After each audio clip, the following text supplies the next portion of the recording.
Birinciden neni aytsak керек? Parlamentin rolunu айтыш керек да коомдо.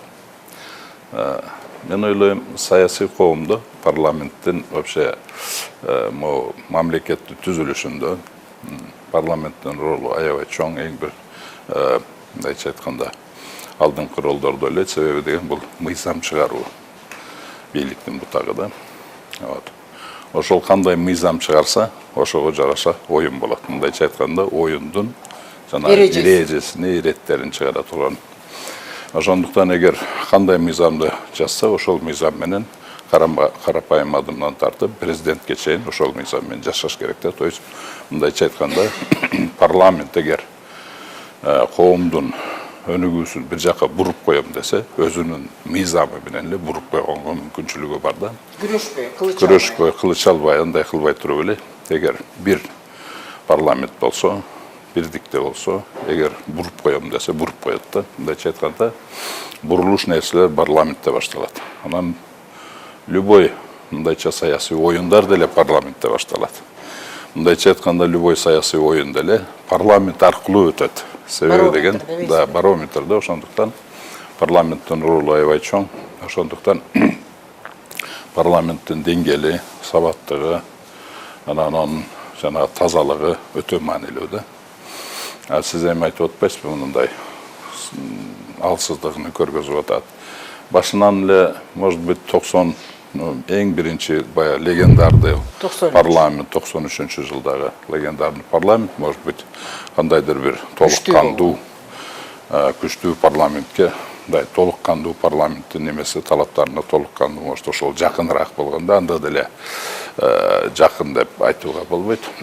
Ал эми калгандары уже Акаев баштап конституцияны өзгөрө баштаганда өзүнүн жанагы шарттарына, өзүнүн кызыкчылыктарына, мындайча айтканда, аткаруу бийликтин кызыкчылыктарына жакыныраак кылып, президенттин эмне полномочияларын көбөйтүп, ошондой системага салып койгондор да. Ар бир президент келгенде дагы өзүнчө именно конституцияны өзгөртүүдөн башталганда өзүнө ылайыкташтырат да. Ошондуктан башынан эле парламент аткаруу бийлигине көз каранды болуп келип атканы бул жашыруун эмес. Бирок канчалык күчтүү, көбүрөөк, азыраак, может быть, бирок постоянно ошондой болуп атканда, мындайча айтканда 93 жылдан баштап эле Акаевдин конституциясынан баштап туруп эле ошол парламенттин бийликте, парламенттин коомдо өтө жогору ролуну эске алып туруп, ошол парламенттин мыйзам чыгаруу бийлигинен узурпаттоого аракет дайыма болгон, бүгүнкү күнгө чейин барды. Анан жанагы мен айтып аткан жанагы биздин регламентте абсолюттук мындай кол тийбестик деп, анан башка жактарынан мисалы биздин эле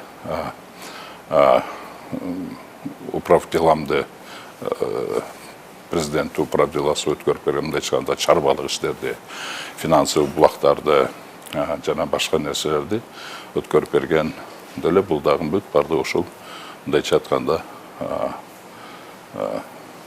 мыйзам чыгаруу бийликти узурпациясы алсыздыгы мен менен кошуласыз уланып атканы да. Бирок ал жерде мындай да, мен ойлойм, мунун баардыгын оңдош үчүн аны үчүн шайлоо системасын өзгөртүш керек.